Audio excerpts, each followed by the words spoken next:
What would Steve do? I don't know, because Steve's team has never been here. And I'd use that as a gotcha if my team didn't just play like his. We have a historic game last game. We have a game, we come back 3 goals under. We come back for the first time, we make this stat, we do this game that hasn't happened since 1919, over 100 years ago.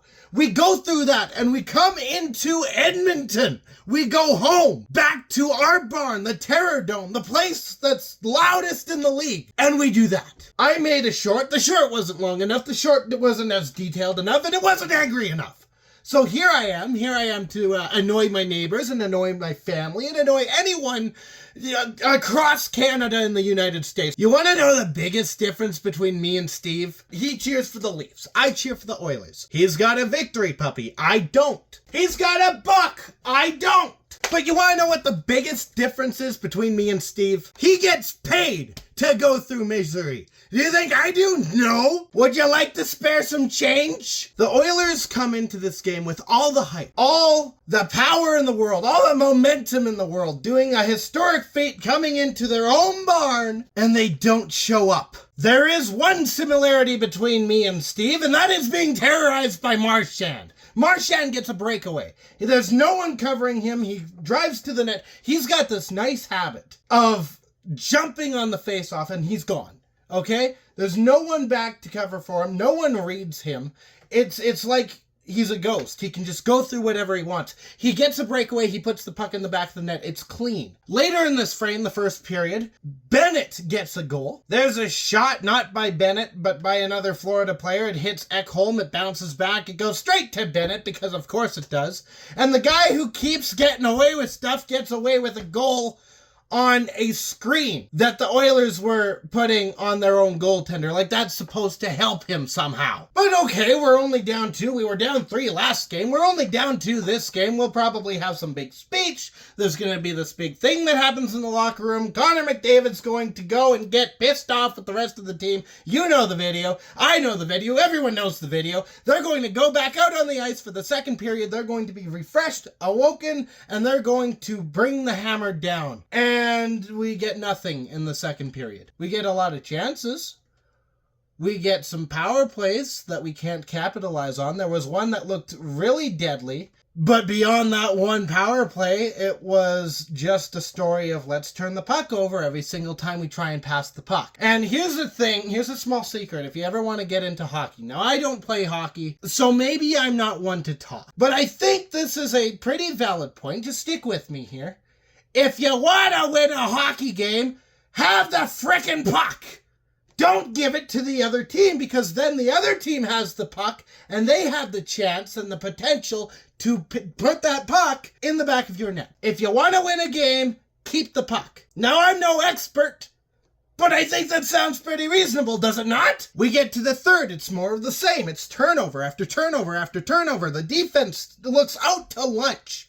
Marchand gets another goal from the defensive zone. The first one came somewhere closer to Edmonton's net. From the defensive zone, Marchand gets a spring jump on the faceoff. He's gone, okay?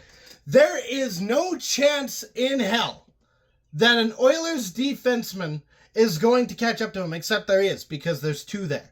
There's actually defense on this one. Marchand plays the McDavid card, deeks around these 2 defensemen, puts the puck into the back of the net. Hey, it's a 3-1 game. Sorry, it's a 3-0 game, because the one came after this. My bad, I thought I already talked about it. That goal would come from McDavid doing what McDavid does best, which is making hockey look easy. It's not often lately that he's been doing it, but when he does it, he definitely does it. Wallman passes the puck to McDavid. There's no one on him. He skates down Broadway. He puts the puck into the back of the net. It's nothing for him, but there's not much that can be done. It's too late. Reinhart, he gets the goal. Does it matter how he scored? Does it honestly to God make a difference how he scored? Perry would get a goal. Does it matter? It came too late. Yeah, it came with enough time that if this was the Leafs that Edmonton was playing, maybe they've got a chance. Unfortunately, it's not the Leafs, and it's in the Stanley Cup final rather than the first round. There's an empty netter that seals the deal. There's a bit of a message, if you want to call it a message, that occurs at the end of the game. Edmonton loses their cool just a little bit. Not enough for me to be happy with it, but they lose their cool enough to give this impression, not that they are ready and willing to battle in the next game, but more like a 5-year-old having a temper tantrum. That's what the message was. Florida's not scared. They're not worried after that. It's a great picture. I like that one became the cover. You know, there's another difference between me and Steve. At least my team made the final. But it's one thing to make it. Edmonton has to go out and win it. We go into Game 6. Florida has the momentum. We need to shut that down. And Edmonton, of all the teams in the NHL, is the team to do that. We've seen how they can rebound.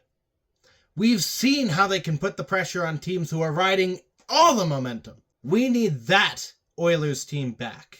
So the NHL is making us wait until Tuesday to play Game 6 because we need 2 days to grieve whatever this was. I'll be back for that. In the meantime, stay howling and go Oilers!